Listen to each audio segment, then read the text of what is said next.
It's Ronaldo, and Ronaldo scores! Cristiano Ronaldo 40 পেরিয়েও টকবকে তরুণের মতো ছুটছেন।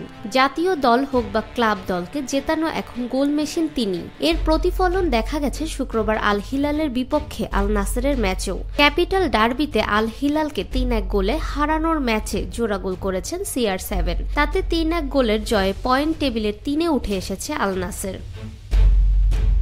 2021 সালের ডিসেম্বরের পর থেকে আল হিলালের বিপক্ষে জয়ের দেখা পায়নি আল নাসের। ক্লাবটির বিপক্ষে জয় বঞ্চিত ছিলেন রোনালদো নিজেও। তবে শুক্রবার জোড়া গোল করে দল ও নিজের এই জয়খোরা কাটিয়েছেন পর্তুগিজ মহাতারকা। আল নাসের কিংডম অ্যারেনায় আল হিলালের বিপক্ষে এ ম্যাচে প্রথমার্ধ খুব একটা জমাতে পারেনি। তবে রোনালদোর দল বিরতিতে যায় 1 গোলের লিড নিয়েই। প্রথমার্ধের যোগ করার সময়ে অলি আল হাসান দারুণ 1 গোলে দলকে এগিয়ে দেন।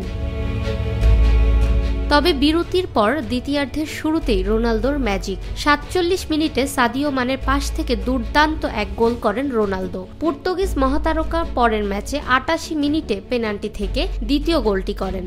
তার জোড়া গোলেই 3-1 গোলের জয় নিয়ে মাঠ ছাড়ে আল নাসের। ক্লাব ও জাতীয় দল মিলিয়ে শুক্রবারের জোড়া গোলে 1272 ম্যাচে রোনালদোর মোট গোল এখন 931। প্রথম ফুটবলার হিসেবে সহস্র গোলের মাইলফলক ছোঁয়ার লক্ষ্যে থাকা পর্তুগিজ মহাতারকার এখনও করতে হবে আরও 69 গোল। বুটজোড়া তুলে রাখার আগেই প্রিয় তারকা এই মাইলফলক ছুবেন এমনটাই আশা রোনালদো ভক্তদের। ফাহমিদা বিনতে আনোয়ার, নিরপেক্ষ নিউজ ডেস্ক, ঢাকা।